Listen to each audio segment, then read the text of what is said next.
No risk it, no biscuit.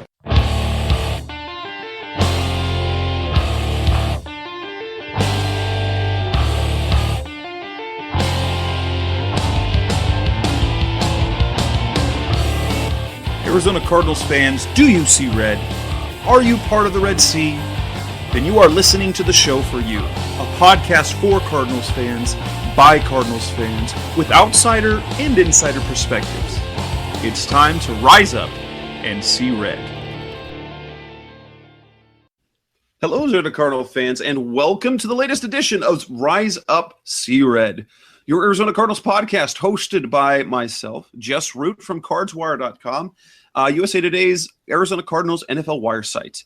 My co-host, Seth is on the line. He's from RevengeOfTheBirds.com, SB Nation's Arizona Cardinals site, and one of the hosts from the NFL Draft Breakdown podcast. We are coming to you on a Tuesday. Well, recording on a Tuesday now. You won't hear it until maybe Wednesday, maybe Thursday. And we're going to talk about, hey, it's a good Thursday because the Cardinals are back on track. They're not 0-2. The sky is no longer falling. And not only is it not falling, it feels like everything is right in the world again because the Cardinals rolled to a 40-7 blowout win over the Tampa Bay Buccaneers, a game in which a new star emerged in the name of Marcus Cooper. There was more highlight reels from David Johnson. There were 4 interceptions of Jameis Winston. So Jameis Winston goes from throwing 4 touchdowns in week 1 to 4 interceptions in week 2. And on top of that, if we want to talk a little bit about that also, that first week loss against the New England Patriots doesn't look nearly so bad with the way that Jimmy Garoppolo looked against the Miami Dolphins. So not only that, as we go to get started, but everything evened out for the Cardinals. They lost their first week game, but guess what? Seattle already has a loss. Carolina has a loss. Green Bay's got a loss. So really, everything is right in Cardinals world. Wouldn't you say, Seth? Yeah, it was a nice response, and it was one of those games where you saw exactly what you needed to see from the Cardinals in all phases of the game. Even Drew Butler looked great. So, yeah, I think it was the response that we were all hoping for, waiting for, and now, we are on to Buffalo. And even though Bruce Arians may not have been satisfied, I think all of us innocent fans out here, we'll take 33 offensive points every week and go home happy. Absolutely. So let's go ahead and get started. What we're going to talk about in tonight's show on this the edition of Rise Up See Red, which is brought to you by FanEssentials.net. FanEssentials.net, which you can get the gear of your favorite NFL team sent right to your door. You don't have to look for it at all. So you can have it shipped to your door every month without having to look for it. It's a great gift that you can gift somebody, and it's plans start at only $34.99 a month. They send you a box of gear every single month. And Rise Up See Red listeners get a deal. If you head to fanessentials.net and sign up, you can use the promo code CRED. That's for our show, CRED, and get 15% off of your first order. Give it a shot. Again, that's fanessentials.net, where everything for the fan you can get there. So we're going to talk about let's kind of talk about the weirdness of the NFL over 2 weeks and just how, for me, football, like we've talked about, football's dumb. I don't get it. I love football, but sometimes I wonder why I even try. We're talking about the Cardinals win, the reactions, the players who played well, Bruce Arians, who had some really scathing, for a team that won 40-7, he had more criticism than they had when they lost to the Patriots in week 1. And then we'll look ahead to the game against Buffalo this weekend. An early East Coast game against a winless team who is kind of desperate right now. And a coach who's going to be coaching for his life, it sounds like, or for his job, not literally his life. So let's go get started. Let's talk about the things going on around the NFL. Did week 2 make any sense to you? Because it didn't make any sense to me. I think the only thing that became clear is that the best teams reside in the AFC. And that's not a shot at the Cardinals, the Vikings, the Packers, the Seahawks, or any other team you want to throw in that contention. into that contender status in the NFC. But right now, I don't know if anybody in the NFC beats a healthy New England, Pittsburgh, or Denver. And nobody's no one's beating a beat up New England team because Rob Gronkowski still hasn't played. We haven't seen Tom Brady, no Deion Lewis, no Ninkovich, and Garoppolo. Now, not only did Jimmy Garoppolo do well against the Cardinals and he looked decent, he was carving up that Miami team before he got hurt. And then after that, Jacoby Brissett goes and they score a touchdown. And I was there in the media room before. I was there in the press area before the game. I'm wondering, can literally anyone play quarterback for the Patriots and be successful?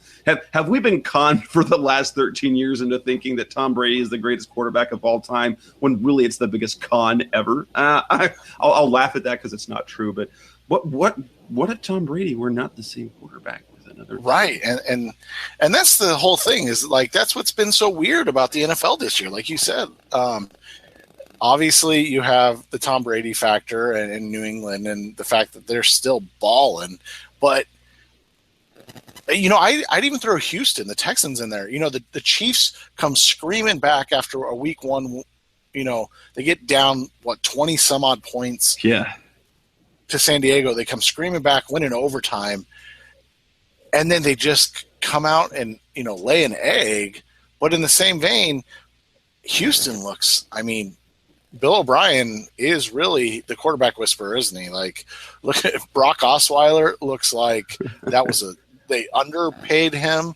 The defense isn't fully healthy yet with J.J. Watt, who's allegedly at 80%.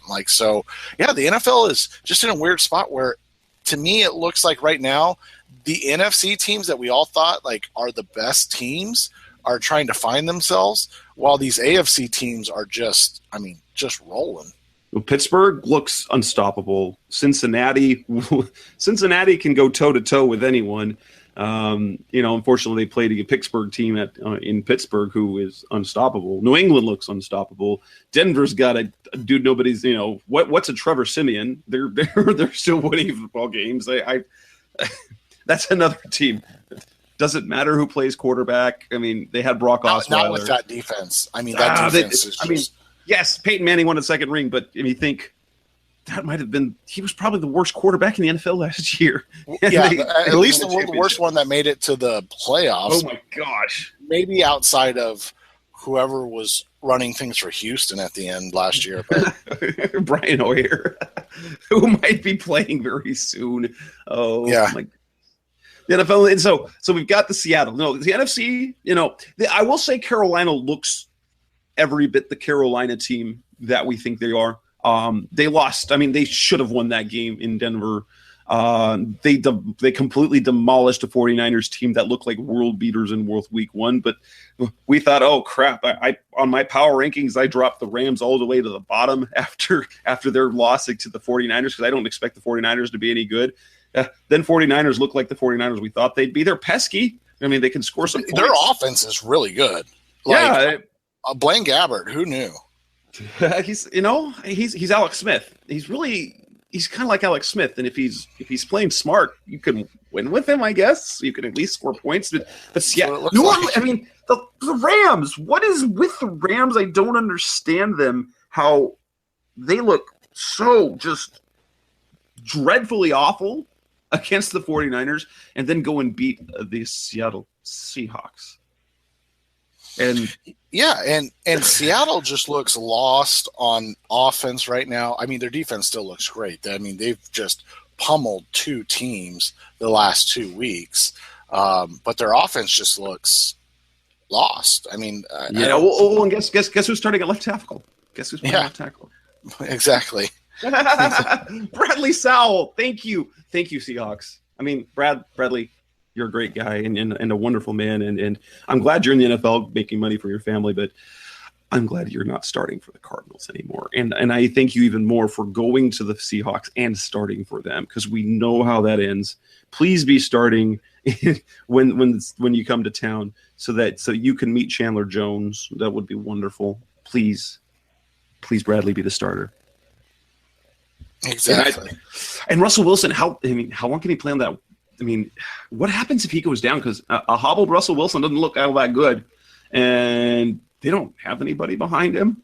So that's a team, and especially with the Cardinals lost, we were kind of worried they were going to be behind the 8 ball. Now everything's even. I mean, everyone in the NFC West is 1-1.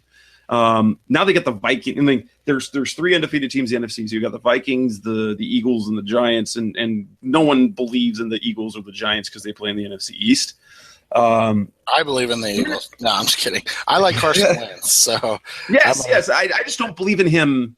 No, not yet. winning at all. No, I don't believe in him yet. And if Adrian Peterson is injured, and still Sam Bradford, I still don't believe in. I still think they're the Rams. And if they're not, I think they're the Rams of the last couple few seasons, especially since they got Sam Bradford there. If Adrian Peterson's not playing, I don't believe them in him at all. Now Bradford is. He looks. I don't know what Bradford is, but is he gonna be more than a novelty? Because really. Maybe Norv Turner's what he needs. Maybe it's Norv Turner because guess what? He's a good guy. He's a good offensive dude. Yeah. So, football doesn't make sense. Football just doesn't make sense. So. It doesn't right now. It really doesn't. But that's what makes it fun. That's what makes it so much more fun than basketball. Like everybody knew it was going to be the Warriors and Cavs. Like before the season started, everybody knew that. The only question was, could the Cavs beat the Warriors, which made the NBA Finals fun, but there was nothing enjoyable about the journey to get there because it was almost a foregone conclusion. I mean, the 73 and 9 Warriors was enjoyable to watch history be made, but then they didn't even win the finals. So they're not the greatest team ever because they didn't even win, the finals. So it's just one of those situations where the NFL that's why it's king, is because the names are usually the same, but you look at it, I mean, you had Carolina last year.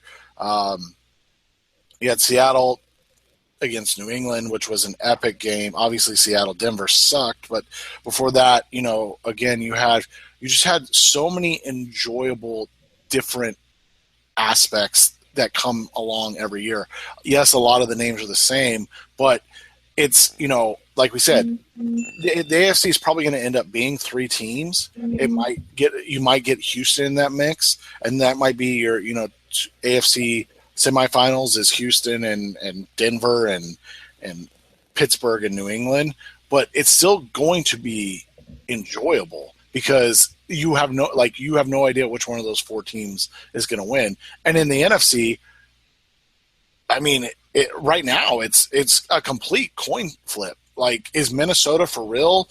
Is Carolina still the best team in the NFC? Or did Denver give us the blueprint on how to beat them? And who can execute that blueprint? Is it only Seattle and Minnesota with their pass rushers? Can the Cardinals get to Cam Newton and mess him up enough? What's the best way for the Cardinals to get to the Super Bowl? All those questions are in play. Whereas, like I said, other sports, it's like, well, it's going to be, the Dodgers and baseball because they have a $500 million payroll, and just, that's what makes football fun. It really is. Well, let's go ahead and get started. Next up on Rise Up See Red, let's actually get into this football game that the Cardinals won. We're back on Rise Up See Red, and hey, the Cardinals won a football game and won in convincing fashion. They looked like the Cardinals should look, at least after the first quarter, because the first quarter was at least it wasn't a disaster. And we talked off the air about this. It went really well because the Cardinals got an early lead, and then they just piled on. They didn't have to play even. They got a lead. They kept the lead, and then the points piled on. And that is classic Cardinals football, a team that plays really well when they strike first. And then they continue to pile it on because we saw with other teams, if they have their heels back at all, and I think very, very much so when Bruce Arians talked about how everyone was kind of holding their breath last week, it wasn't so much it was because of the Patriots, or wasn't even anything that happened before the game. It's how the game started. And, one of the first big plays of the game was that touchdown pass from Garoppolo to Chris Hogan when Brandon Williams blew the coverage, and then they were down a touchdown, and so they froze a little bit, as they've done in other times. But we finally got to see the Cardinals that we were used to seeing, at least especially early on last year, and then even through the late stretch of the regular season, they were just mowing people down. Yeah, and something we've talked about before on this show, and it's the truth, and it's the honest to goodness truth, is the Arizona Cardinals are so much better of a team when they're playing with a lead. And they are, you don't want to say unbeatable, but defensively they play so much more, what's the word I'm looking for? They're much looser. They play so much more confident, and they look like a team that knows that they're the best team in the NFL. Even if they're not, maybe they play like it, and they behave like it, and they have that quote unquote swagger about them, where they're just like, yeah, I dare you, throw that pass, throw that pass, see what happens. I dare you to drop back and throw the ball 54 times or whatever they did. And it's a completely different mindset and a different look than what it was when you have them playing catch up, where everybody's tight and they're waiting for somebody else to make a play. And then you have certain guys like Patrick Peterson or Tyrann Mathieu, or even to an extent like a Tony Jefferson, overreaching, and instead, they're out of position, and then all of a sudden the Cardinals are giving up big plays on 3rd and 19 and 3rd and 11, and teams are getting first downs. And so it's just such a different mindset and mentality, and when you watch it, you see the difference. So let's kind of talk about, let's look at the offensive side of the ball, because early on it was better, but they weren't completely in sync. And yes, they put up numbers. They had 416 yards overall, 20 first downs. They converted on 6 of 14 on 3rd down. They had 101 yards on the ground. They got 308 yards passing from Palmer. He was very effective. No interceptions, so now he's got 5 touchdowns and no picks through 2 games. He looks very much – he didn't look dominant like he did at points last year, but he looked very efficient and very smart with the football. But even still, guess what? Bruce Arians was not pleased with the offense. They left. I mean, they scored the 33 points, but they left points on the board according to him. There were some mistakes. We saw John Brown be a non-factor. We saw Michael Floyd kind of not be. I mean, he's really not been a factor outside of the touchdown and the one long catch. Darren Fells looked terrible. I mean, between the drop, their tight ends look completely lost. I mean, they just have this season for whatever reason. We all expected so much. And David Johnson, according to Arians, didn't play all that well. Yes, he had some. Now, the yardage-wise, he was great. In fact, he did something that hasn't been done since 1979. He combined with over 130 yards from scrimmage in the first 2 games of the season, each of the first 2 games, something that hadn't been done since Otis Anderson, their all-time leading rusher, did it in 1979. He looks like he's been solid in the pass, really good in the passing game, been solid in the rushing game. He hasn't broken out with a just special rushing performance yet, though there's been highlights. But there were mistakes. I mean, you can't deny that. Now, I heard on the radio today kind of what Arians is harping on some of those mistakes. They're like, come on, give them a break. They scored. I mean, there were 33 offensive points. They walloped the team. I get it. I get what he's doing, because those mistakes will come back to haunt them later, especially if they are in a tight game. Well, and you look at it, and again, this is something that we've talked about, the starting slow. Now, it's a tough stat because they scored with, let me look here. They scored at the, where did they score at? They scored 6 seconds into the second quarter. So they technically didn't score in the first quarter, but they were right there. I mean, they were just right there. But then the defense comes back the very next series and gives them a short field, and they get the ball at the 19-yard line, and they gain, they run 6 plays, gain 14 yards, and they can't score a touchdown. That's the stuff Arians is talking about right there. Like, you can't have your defense give you a 19-yard field and not be able to score. Like, especially in a game where you're clearly the superior team, and they were clearly the superior team, and that's what Arians is harping on. And then the next series, they kind of flip field position again, and the Cardinals go 3 and out, and all of a sudden now, you ran 9 plays in the second, or 10 technically. You ran 9 plays in the second quarter, total of 23 yards, and you couldn't make anything happen. Now they came out. The best thing we saw was that their is back, and they came out with 3 minutes to go in the second quarter, and they went 68 yards for a touchdown. Then they again got the quick score to Jerron Brown, the second best receiver on the team right now, and scored another touchdown. That, and then obviously they came out in the first half, or the second half. The Buccaneers went down. They scored their only touchdown of the game. The Cardinals responded very nicely. They went down, 53 yards, kicked a field goal. That's a nice response drive when you're up 24-7. That's a really nice response to go back down and just get more points. But again, I think that's what he's talking about is, they scored 33 points, but a lot of those points were left on the field. They didn't make the plays when they had the chance to. They only got 3 points instead of 7.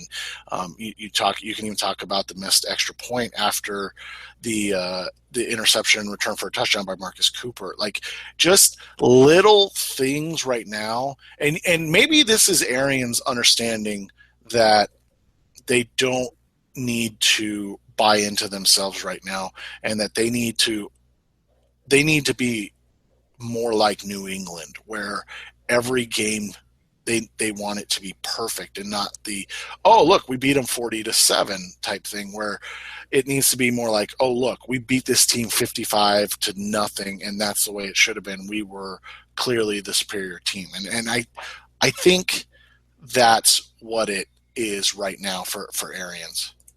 Yeah, and I totally get that, especially since they haven't accomplished anything, and the characters on the team, they do get real emotional and real fired up, and they have a lot of fun and are real emotional when things are going well. But you look at a New England team, when they're up and they're winning, they're happy, but it never looks, at least to me, it never looks like they are overly happy or over. They're just like, hey, I'm just taking it's very workmanlike. But when you have guys like Patrick Peterson, and you've got Chandler Jones and Tony Jeff, those are things that are going to happen. So that's what makes this team in some ways likable, because they do show their emotions. They're likable NFL robots, right? They're not NFL robots, and that, like you said, that makes them likable. That makes them enjoyable to watch. But on the flip side, if they're these emotional high and low types, like you said, that could potentially, we saw what happened in Carolina, and I'm not saying that's going to happen, but it is definitely it's in their DNA. Definitely it's in their DNA, where you have seen them not, when things aren't going well, they tend to overwork themselves instead of playing within themselves, and that's that's what they're trying to avoid right now. They're trying to make it where, and perfection's really not achievable in the NFL. It's just not. But it also means that there's always room for improvement, and I think that's where Arians is really just harping on. And with that, we can't go any further without talking about the newest star, the newest Keim time move, and that is the acquisition of Marcus Cooper, who came into the game and put his, a guy that was a 7th-round pick a few years ago was traded to the Cardinals for a 7th-round pick 2 years from now. And did they just steal a starting quarterback from the Chiefs? A starting cornerback, that is, from the Chiefs? Because after one game, if we're going to overreact, we just hosed. Especially we look at it this way. This is year 4, so he plays well this year. He potentially could be a free agent, after this year, and they're ready to have Brandon Williams take over, Justin Bethel take over at the starting quarterback. They let him walk. He figures into the compensatory formula, and they net a 7th-round pick essentially back for him. Guess what? They gave up absolutely nothing for a guy who helped them win a championship potentially. Right, and the thing with Marcus Cooper has always been that he has talent. It's just that he is, what's the word I'm looking for? Limited talent-wise. And if you look at the interceptions, that's a great example of what I'm talking about. You and I talked about it before the show. The first interception, he was in a trail technique situation where he's not trying to make a play on the ball. He wasn't. He was in a trail technique where all he was going to do was make a tackle. I think it was even short of the line of scrimmage. I'm not sure exactly what the down and distance was or anything like that, but he was going to make a tackle. And Jameis Winston just threw a terrible pass. It wasn't like he made a, great break on the ball. It wasn't like he, made a play that he came through the wide receiver and or won a 50-50 ball. No, I mean, it literally was, he was in a trail technique, and Jameis Winston basically threw the pass to Marcus Cooper instead of, I believe it was Vincent Jackson, but it might have been Mike Evans on the play. And, and that's the interception statistic is always one that's really hard to get a gauge for, because interceptions come in all sorts of, a lot of them are just bad throws. Some of them are tipped. So it just happens to be in the right place in the right time. But what was good, he was in the right place, and he was aware, as what we talked about before the show, as opposed to the looks that Brandon Williams give you, where you're just praying he doesn't get burnt, and as opposed to him, okay, he's in the right spot, but he's not turned around, and he doesn't notice the ball is there, and that's what I guess what it felt like. While Brandon Williams really has played pretty okay overall in terms of coverage, you had a guy who looked like he knew what he was playing. He looked like a cornerback out there, as opposed to a guy who was very new to the position. Yeah, and it's just something that you and I have talked about. We talked about, I talked about it on our the Revenge of the Birds wrap-up show. It's not that Cooper is a better athlete or football player. He's just a better cornerback right now, and that's all there is to it. He understands the position and what to do and how it works, and that makes him, at this point, a better option. It's not – I don't think – in the long run, you're going to see Brandon Williams kind of be a bust and Marcus Cooper get extended for, 5 years, $20 million. Like, I just don't see that happening.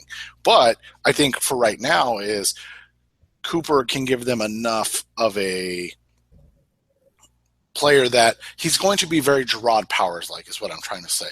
He's going to be in position to make tackles and things of that nature. He's not going to be the guy that's, he's not going to be Patrick Peterson, the guy that's making spectacular plays. He's not going to be, obviously, Tyrann Mathieu or anything like that. So, and what I like about this, and it's kind of an interesting way to do it, because even after that performance, Arians was in no way ready to say, okay, yeah, Cooper's our starter. Like, in the matter of seconds, he was asked after the game whether Cooper had done enough to kind of take over the spot. It was in the matter of seconds. He went from, his response was, yeah, I don't know, we'll see. So he wasn't sure. And even now the depth chart came out, Brandon Williams is still the number one. And because he was quick to praise him. He said Brandon Williams played well. It's just that, Cooper was in there. They were going to alternate series, which that's kind of interesting to do. Cornerback is not a position you typically do that. It's one of those cases where that's one of the positions. On the defensive line, you rotate. Off the edge, you can rotate. Sometimes inside linebacker, you rotate. Running back, you can rotate. Receiver, you can rotate. Tight end, but your secondary players, especially your outside corners, don't rotate much. And it's just a case where they're trying to make something work, and they're okay with Brandon Williams, but they don't want to settle for Brandon Williams, and so it's going to continue to be I think it's going to be one of those things. They're going to alternate until one looks better, and then they'll stay in the game.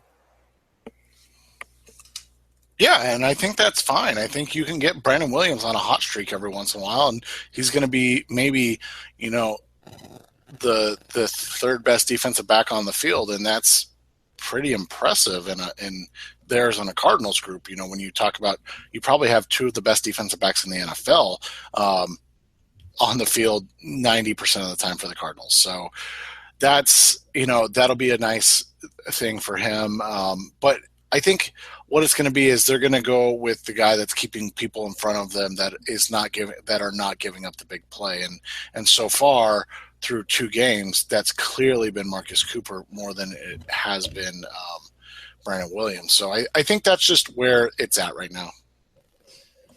So let's talk a little bit about David Johnson. Now, what did you see from him? I didn't see much special in the running game. He averaged less than 4 yards a carry. So, you look at what he did. The numbers say he was solid. What he had were a couple of fantastic pass plays. Obviously the 58-yarder was something special. Then he has the shove aside highlight. He has the very receiver-like catch on the sideline over the shoulders. He didn't have a great game, but he didn't hurt the team. And that's actually technically not true according to Bruce Arians. He almost cost the Cardinals an interception. So he played well enough, but there are definitely things he could have done better, obviously. I just don't think Arians likes it. No, I'm just kidding. It's one of those situations where, you watch him, and last year we talked about his indecisiveness and trying to bounce things. I feel like this year a lot of it's the opposite. Like, he's almost too patient right now, and he's trying to, give everybody time to kind of make blocks and get things stacked up, and instead of just taking the yards that are there, he's trying to hit a home run every time. So that's not what you want from him necessarily. And so through 2 games, like you said, his overall box score is really nice. What's he at? 28 carries, 134 yards, 4.8 yards per attempt is a nice number. And then he's got, 141 yards receiving, 20 yards per reception. Only the 1 touchdown this year, so if you're a fantasy football fan, that's obviously not what you want to see. But overall, I think he's just been extremely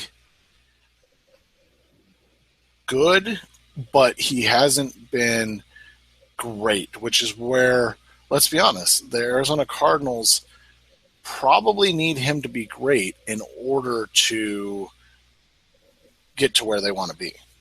And that's what they believe he can be. In fact, and I believe this is the reason for this tough love he's getting.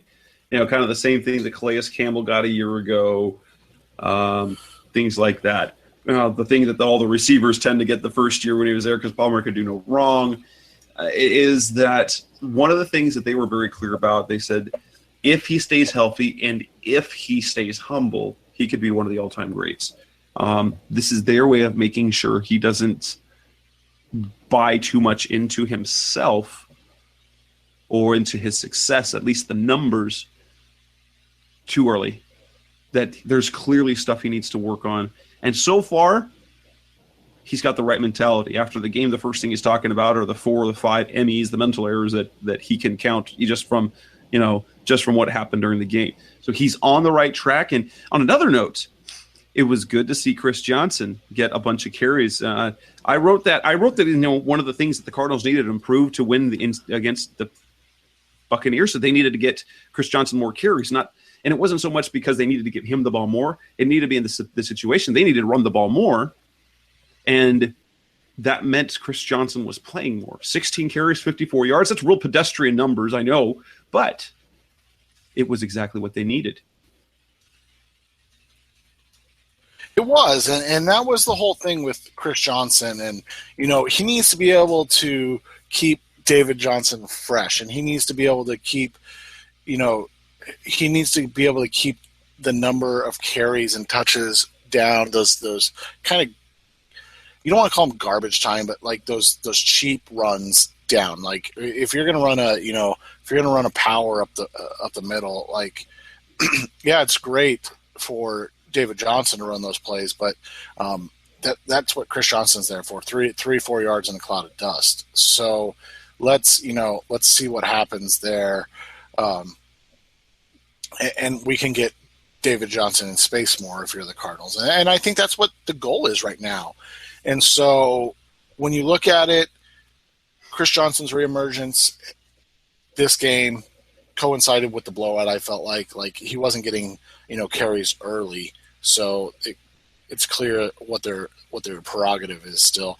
The other interesting thing is Andre Ellington's really just not even a thought of this offense so far, is he? Not yet. I mean, you see him out there for handfuls of the 2 back plays, and I think that's kind of where they see his role is getting him on the field with another running back to create mismatches. And he did have a nice nifty play, a heads-up play from Palmer when he was starting to fall down, and he flipped the ball forward, shovel pass, flipped it to Andre Ellington, who picked up 9 yards.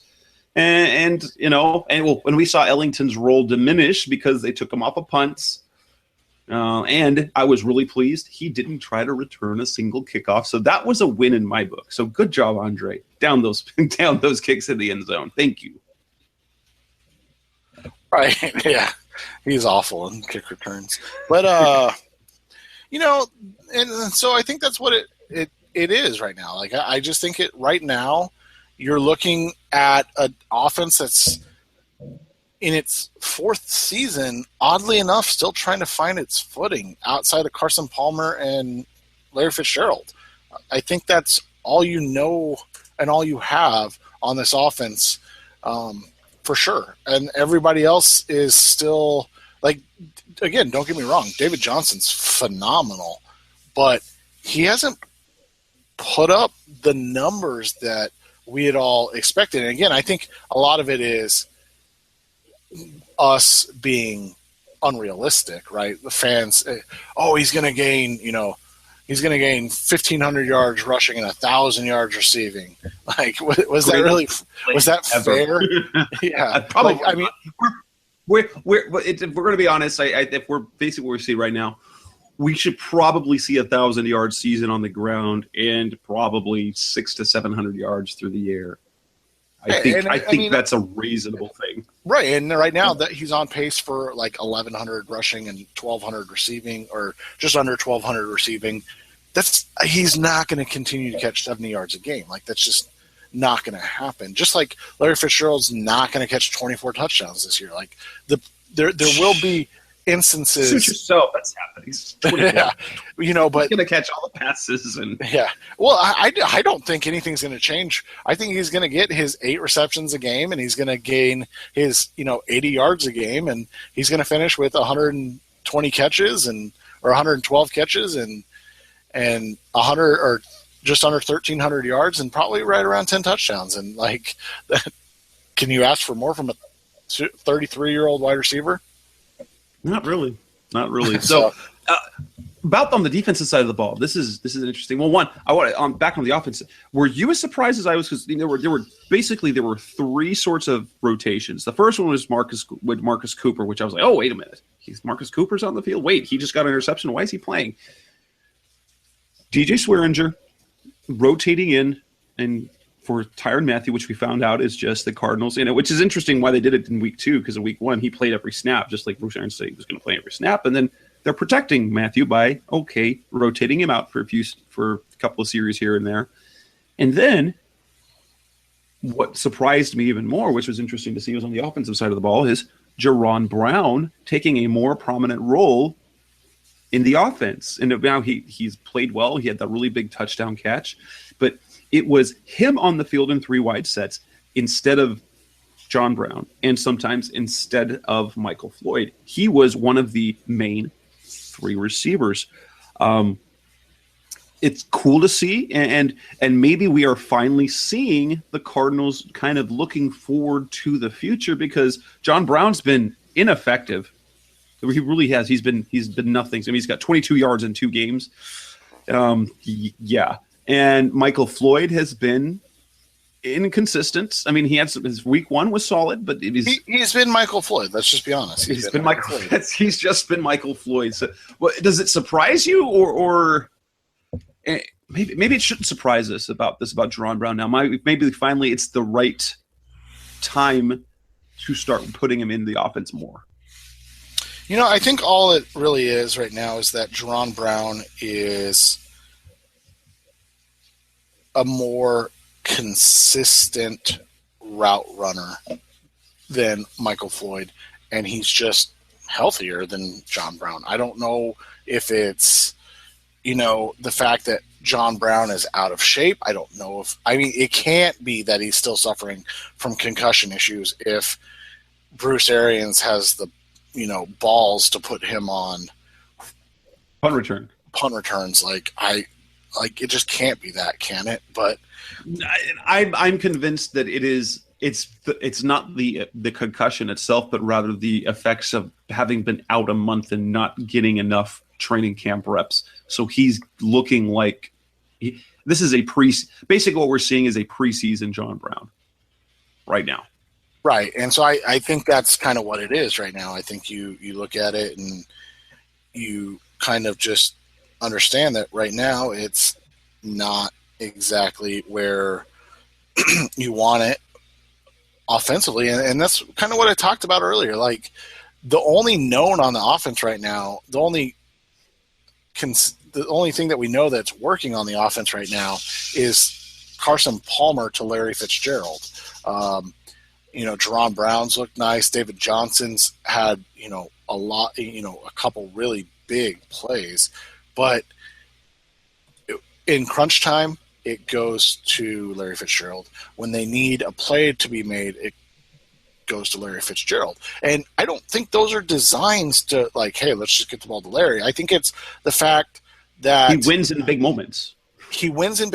And Carson trusts him more than anybody else. And so it's a combination of the two situations kind of meeting in the middle and creating that, that reality that it's about right now. It's Carson Palmer and Larry Fitzgerald. Moving to the defensive side of the ball, and we alluded to this, and I actually looked this up. So did it not feel, because it felt to me that there was absolutely no pass rush on Jameis Winston. Did you get that feeling? And then when Chandler Jones got his cheap sack in the last couple of minutes of the game, all right, he got his garbage time sack, and I felt that he really didn't do anything. Did you get that vibe as well watching the game? Just that there was absolutely nothing from the edge. Right, like you and I talked about this before the show. Like the most amazing thing to me has been the fact that, Chandler Jones has looked basically invisible except for 3 plays in the first 2 games. And then here's some numbers. Because I pulled up the comparisons. I got the game notes, the game releases, and I look at them and compared from one week to the next. Okay, Chandler Jones's line against New England. He had a sack and a hit against the quarterback. That's it. Against the Bucs, and I felt he was invisible. You and I both, we talked about it. 4 quarterback hits and 4 pressures.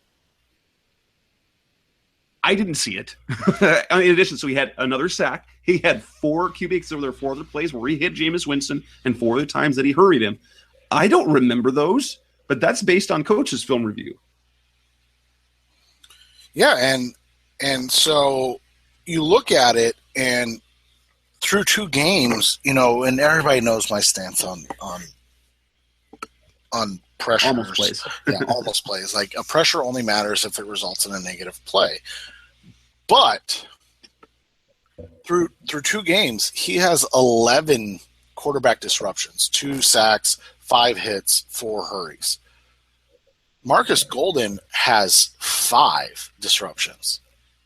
That is, and so just to note, Jordan Plotcher from Pro Football Focus just responded to me literally right now, 10:04 p.m. on Tuesday evening, and said, I didn't know that the team tracked those numbers and released that information. Here's what we have through 2 weeks. 2 sacks for Chandler Jones. They only have him for 3 hits, but they have him for 6 hurries. So, again, 11 total quarterback disruptions. So it's the same number. It's the same number. Just different. The only difference is they have 6 hurries. The Cardinals obviously gave him 2 quarterback hits instead of hurries. Marcus Golden, 2 sacks, 1 hit, 2 hurries. If you would have polled every single Arizona Cardinals fan would have said that Marcus Golden Wilson's having a better year. Has outplayed him. No, he hasn't. And I would have agreed with you. Through 2 games, I was like, this guy, like, seriously? But you look at it, and the numbers from 2 different areas don't agree. Now, Marcus Golden only has 57 pass rush snaps. So, do fancy math, and you get your pass rushing effectiveness. Yeah, productivity. But we can do the math real quick. 5 divided by 57. I literally less than 10%.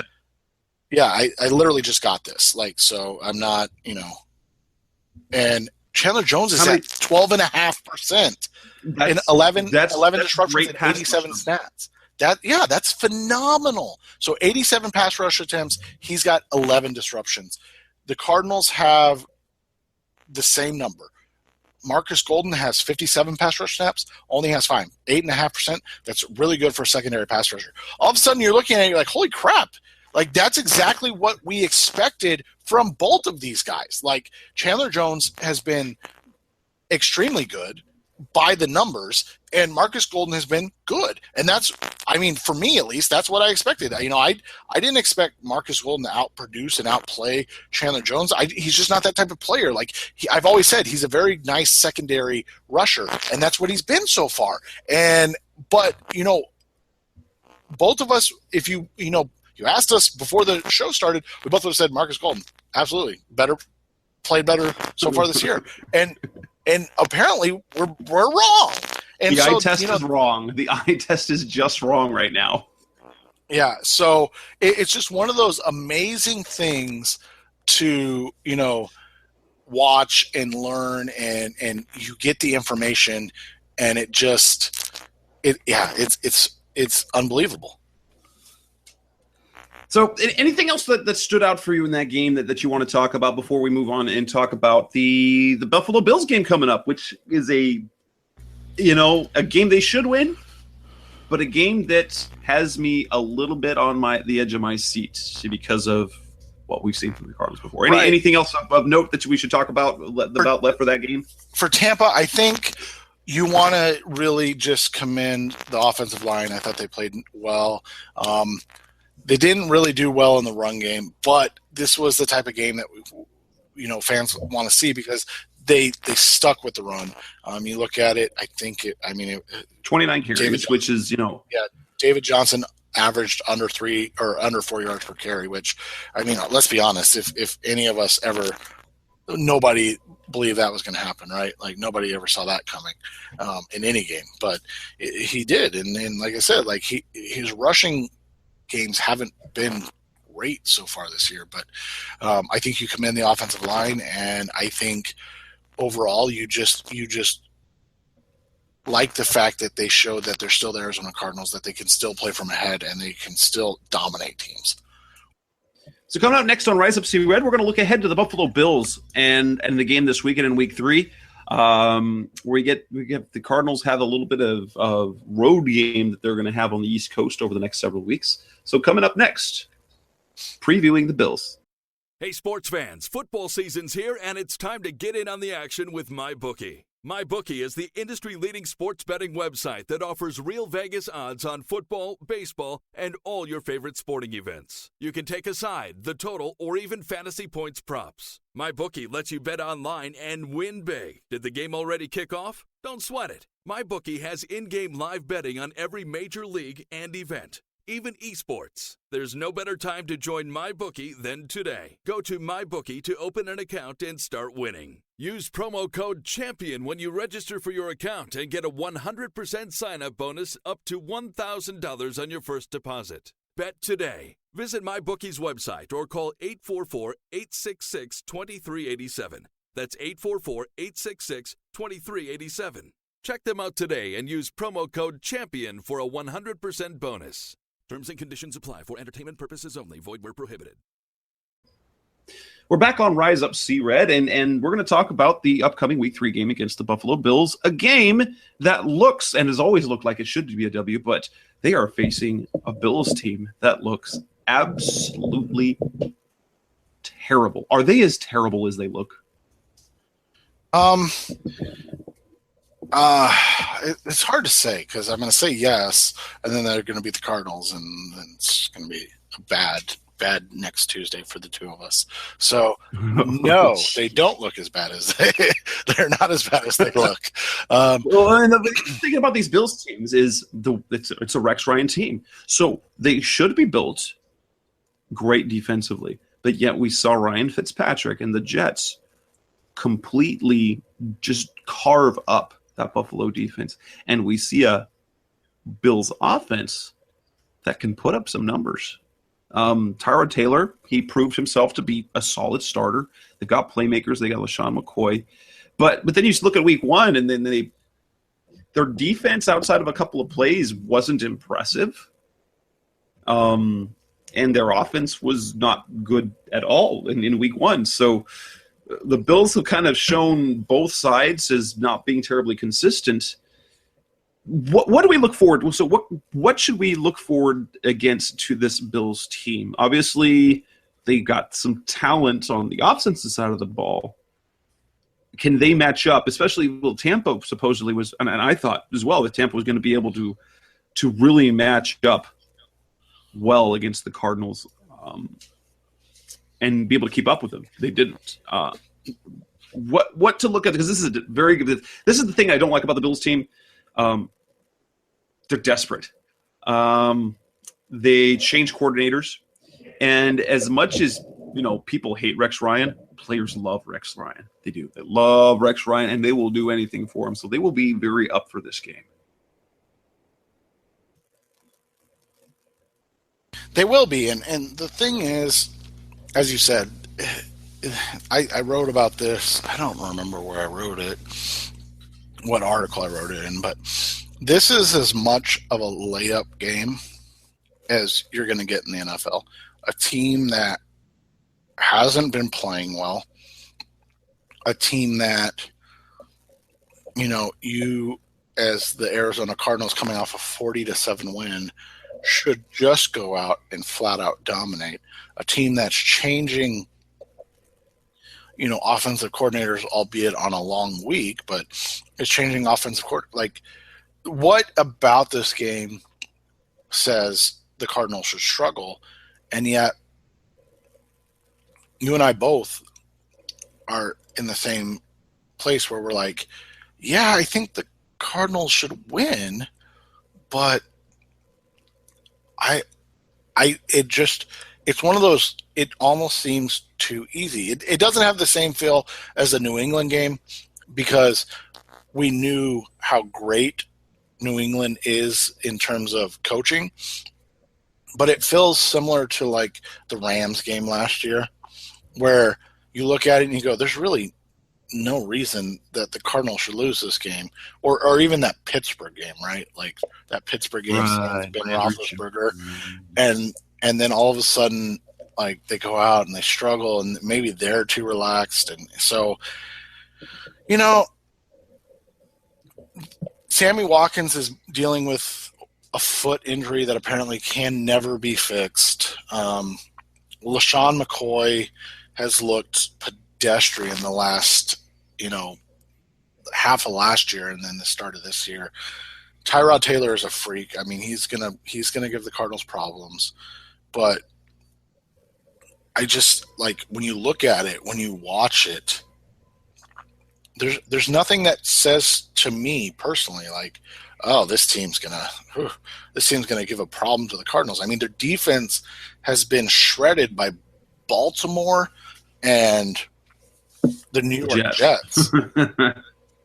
And the New York Jets was at home. So, I mean, they were in Buffalo, in Orchard Park, and got shredded. But you look at it, the Cardinals haven't won in Orchard or in Buffalo since O.J. Simpson played there. I mean, sure, this is a new team. This is Stat of the night, guys. Stat of the night. Yeah, exactly. But, you look at it, and it's one of those things where it's like everything makes too much sense, right? That the Cardinals should win this game with ease. That it's just like you said, it's unnerving, and maybe it's because we haven't ever really experienced that as Cardinals fans, so we're still in that spot. Well, but what this is the Cleveland Browns game, and they came out and played like poop against Cleveland, and this is what you have to do. This is the thing with Buffalo, with the way their team is currently constructed morale-wise. If the Cardinals start quickly, they will roll to victory. If they give the Bills any hope at all, it will be not very fun for the Cardinals because they will give that team life. But that's the part that worries me a little bit, is because they have not started well.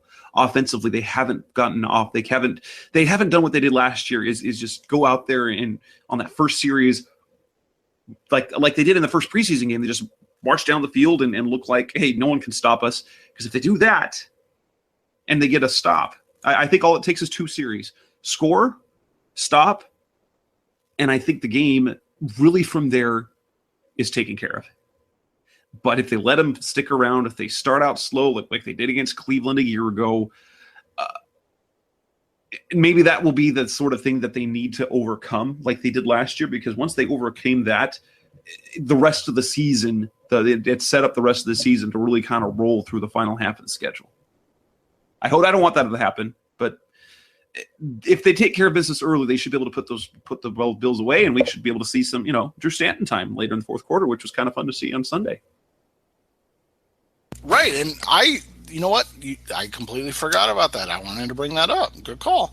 I think that was big. I think it's big to see the change in Arians, that he's not the same guy that last year was leaving Carson Palmer in when they were up, 38-3. And they decided to get another touchdown against Detroit just for fun. Well, right. That and maybe it was Tyrann Mathieu. Maybe that ACL for Tyrann is what changed his mind. He said, he probably shouldn't have been out there. It should have been DJ out there, or whoever it was at the time. I don't think they even had DJ. Well, he was still in the practice squad probably. So maybe that changed things because of a garbage time interception that really changed the rest of the season. Yeah, I mean, that's a good point. That could be what kind of it was for him that made him pause and reflect as who he is as a, as a coach. And so, yeah, I mean, through 2 games, I thought we saw the worst of what the Cardinals should be this year. Obviously, we hope that there's nothing worse. But I think we saw what the worst of what the Cardinals should be this year, and then I think we saw what could be the best of what the Cardinals could be this year. And I don't, expect them to win 40-7, but I would expect something in the 28-17 range. And don't get me wrong, I think the Cardinals are much, much better than the Buffalo Bills, but a 28-17 victory on the road in Buffalo is a impressive, huge number. Like, that's massive. So, don't kill me for selling them short, I guess, but I also want to see them come out and do it again. I want to see the Arizona Cardinals come out and, like you said, start fast. Like, don't fall behind this game. Don't give Buffalo hope. Come out and extinguish the hope, the fight right away, because we've seen that Buffalo can tend to fold in on themselves under Rex Ryan. So if you come out and you punch them in the mouth early and, you get up 7-0, 10-0, 14-0, maybe they'll be in for a long day. Yeah. And like you said, the Cardinals can kind of roll like they have before. So, not that I thought the same thing, but if you've listened to the show at all, thanks. If you've still listened to the show, by the way, you'll know that I've been completely wrong the last 2 weeks, because I thought that the Cardinals should have won by double digits against the Patriots, and I thought they probably would cover. I predicted that they would not even cover against the Bucs. So don't listen to me. And on that, if you follow my against the spread picks, you probably should just start ignoring me, because this last week I went 3-13. It's all right. So, I got my record to a strong 11 and 21 on the season now. So I'm right there with you. See, I've got 12-19-1. 12-19-1. Yeah. So my whole thing is that I can't figure out certain teams. So like the Lions and the Jags. So they don't make sense. No, exactly. Like you said, the NFL's dumb. But yeah, I mean, so that's what it is. Like I called the New England not covering. I didn't expect them to lose. I'm not saying that, but I didn't expect them to cover against New England.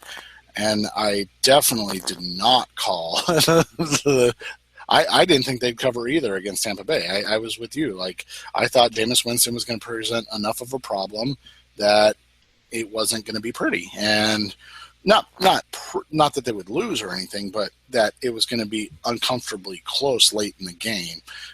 Just like the Cardinals have done, like, for the last year and a half. They just they get up, they lose the lead, or they get close, and then they close it out strong. And that's what I almost expect every game to be, because that's kind of like how they win the games.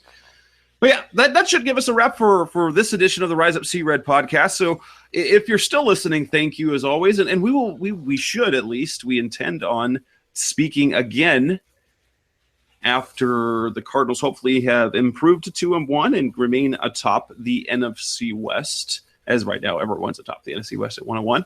But that if you know how to get a hold of us, you listen to us for the first time, thanks. You can find us on revengeofthebirds.com. That's Seth's site, or cardswire.com. That's my site.